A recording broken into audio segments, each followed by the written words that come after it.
বিএনপির ভারপ্রাপ্ত চেয়ারম্যান জনাব তারেক রহমান ঘোষিত রাষ্ট্র কাঠামো মেরামতের রূপরেখা ৩১ দফা মানুষের দ্বারে দ্বারে পৌঁছে দিতে সক্রিয় রয়েছে স্থানীয় বিএনপি। এরই অংশ হিসেবে শুক্রবার বিকেলে টাঙ্গাইলের মির্জাপুর উপজেলার লতিফপুর চাঁদপুর এলাকায় দলীয় অফিস উদ্বোধন, কর্মী সভা এবং লিফলেট বিতরণ কর্মসূচি পালিত হয়েছে। এই কর্মসূচিতে অংশ নিয়ে বিএনপির জাতীয় নির্বাহী কমিটির শিশু বিষয়ক সম্পাদক ও সাবেক এমপি আবুল কালাম আজাদ সিদ্দিকী বলেন, জিয়ার আদর্শ বুকে ধারণ করে মানুষের এবং দেশের কল্যাণে কাজ করাই তাদের লক্ষ্য। তিনি আরো বলেন, বিগত ১৫ বছরে কোনো নির্বাচন হয়নি, কেবল প্রহসন হয়েছে এবং আন্দোলন সংগ্রামের মাধ্যমে তারা একটি সুষ্ঠু নির্বাচন দিতে চান।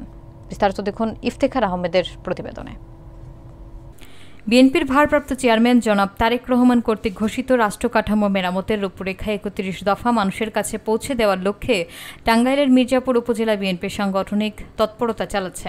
শুক্রবার বিকালে মির্জাপুরের লতিফপুর চাঁদপুর এলাকায় বিএনপির জাতীয় নির্বাহী কমিটির শিশু বিষয়ক সম্পাদক এবং সাবেক এমপি আবুল কালাম আজাদ সিদ্দিকীর উপস্থিতিতে একটি দলীয় অফিস উদ্বোধন, কর্মী সভা এবং লিফলেট বিতরণ কর্মসূচি অনুষ্ঠিত হয়।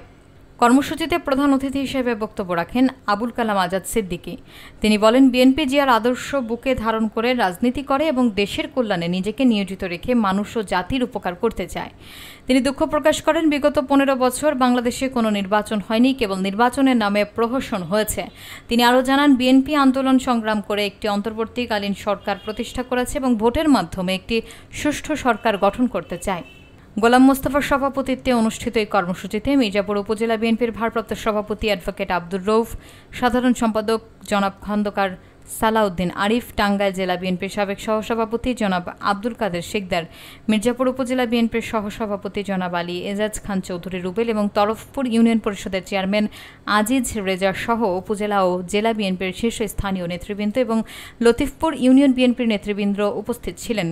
তারা সকলেই তারেক রহমান ঘোষিত রূপরেখা বাস্তবায়নে ঐক্যবদ্ধভাবে কাজ করার অঙ্গীকার করেন।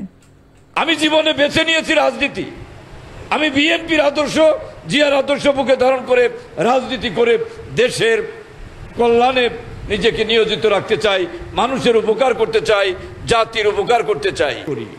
আমাদের দুর্ভাগ্য, বিগত ১৫ বছর বাংলাদেশে কোনো নির্বাচন হয় নাই, নির্বাচনের নামে প্রহসন হয়েছে। আমরা যে কারণে আন্দোলন সংগ্রাম করে, এই ১৫ বছর আন্দোলন সংগ্রাম করে আমরা অন্তর্বর্তীকালীন সরকার প্রতিষ্ঠা করেছি। এখন একটি নির্বাচন হবে, কে কোন দল করি এটা দেখার বিষয় নয়।